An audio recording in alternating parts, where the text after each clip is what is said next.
আরে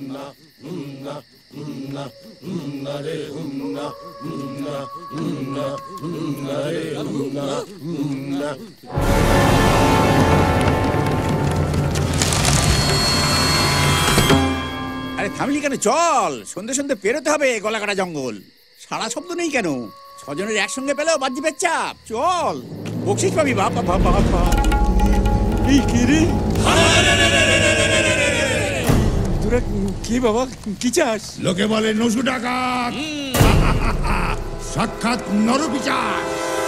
জানিস আমি রায় বাহাদুর। হ্যাঁ, তাই সাথে মাল প্রচুর।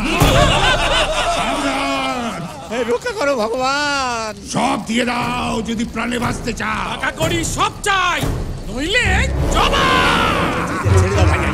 লাভ নেই করে কান্নাকাটি, সব দিয়ে দাও ঝটপট। এইবার লাগবে দাঁত কপাটি। বরং দি চম্পা।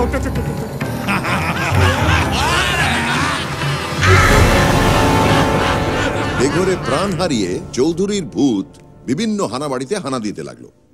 অবশেষে তার সাধের চৌধুরী বাড়ি খালি হওয়াতে সে এখানে এসে পার্মানেন্টলি থিতু হলো।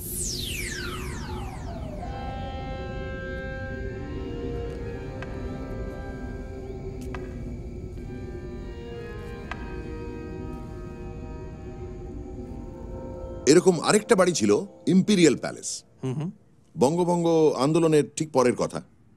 রামসে সাহেব সেই বাড়িটাতে থাকতেন এবং তার এমন ঠাটবাট যে দেখে মনে হতো বড় লাট, আর সেটাই হলো তার কাল কপাল। আচ্ছা, এই রামসে নামটা কি by any chance inspired by Ramsay brothers? ঠিক ধরেছেন। জানেন, কলেজে পড়াকালীন আমি এদের একটা ফিল্ম পোস্টার দেখেছিলাম, ভূতো কা হানিমুন। তার নিচে লেখা লাশ কা মাউন্টেন, খুন কা ফাউন্টেন, ডেঞ্জার ডেঞ্জার ডেঞ্জার।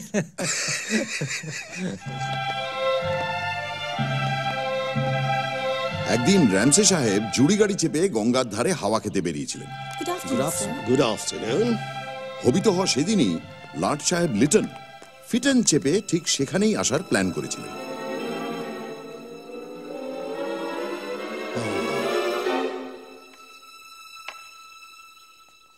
রামসে সাহেবকে বড় লাট ভেবে ধাই করে বোমা ছুঁড়ে বসে স্বাধীনতা সংগ্রামী পুঁটিরাম ঘোষ। বন্দে মাতরম।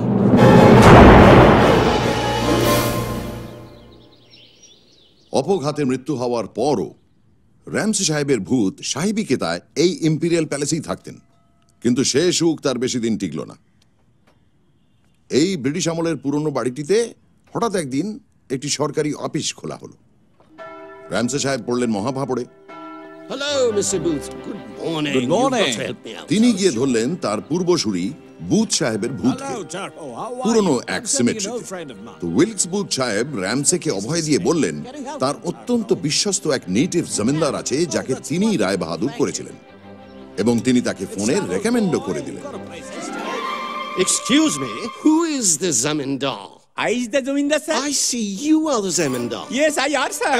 আপনার সহিত মিস্টার বুথ দূরভাষে কথা বলিয়েছেন। Oh yes, yes sir, yes sir. Oh ye কি ভাগ্যি বুথ সাহেব। Come sir come. ইউ মালিক কাই গোলাম। বুথ সাহেব কল মি নেম স্যার, ডারপো।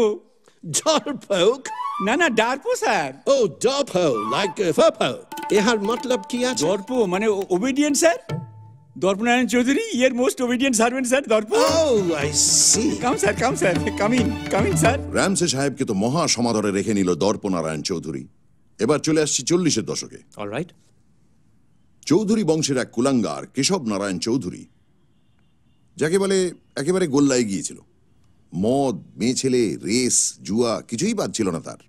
শেষে কদলিবালা নামে এক হিরোইনের প্রেমে পড়ে বায়োস্কোপে টাকা ঢাললো। কদলিবালা? কদলি মানে তো কলা। তাতে কি হয়েছে? আঙুরবালা হতে পারে, কদলিবালা হবে না কেন? কলা কি খারাপ নাকি? তা না। আর তাছাড়া এই সঙ্গীত, নৃত্য এগুলো তো এক একটা কলা। আর অভিনেত্রীরা তো ছলা কলাতে পটিয়সী হন। যাকে তখনও প্লেব্যাক আসেনি।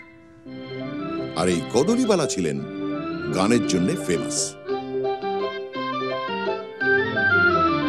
মনা দেব না, মনা দেব না, দেব না, দেব না রে আমি, দেব না, দেব না, দেব না রে। ঠিক আছে। যদি চাও মন নিতে, জেনে রেখো তবে মিতে, যদি চাও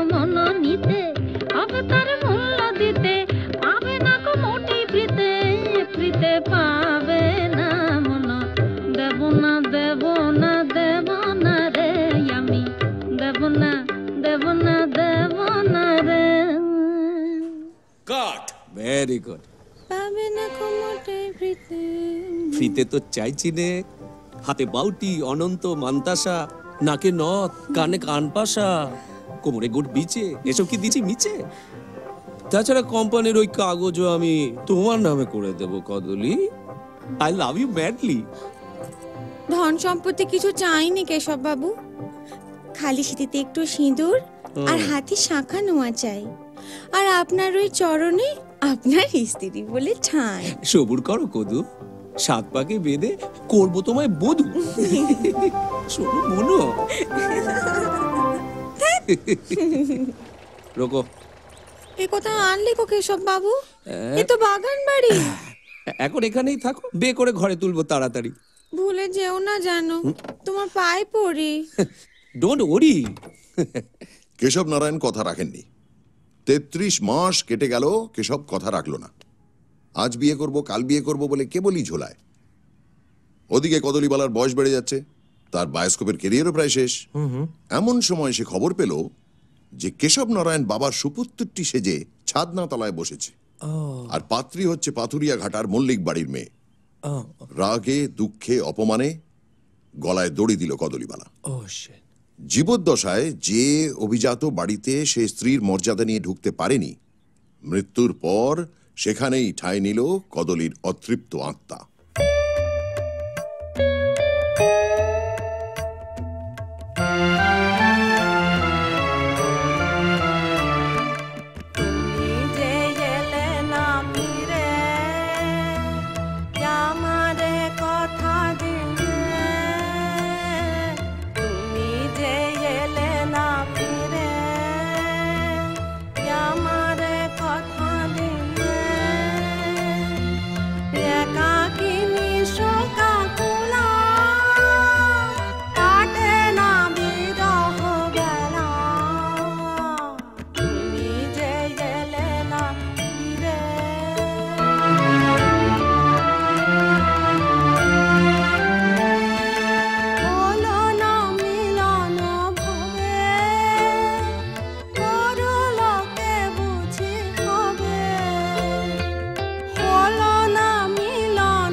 ব্যাপারটা শুনতে যতটা ইন্টারেস্টিং লাগছে, প্রোডাকশন ডিজাইনটা করা ততটাই কঠিন।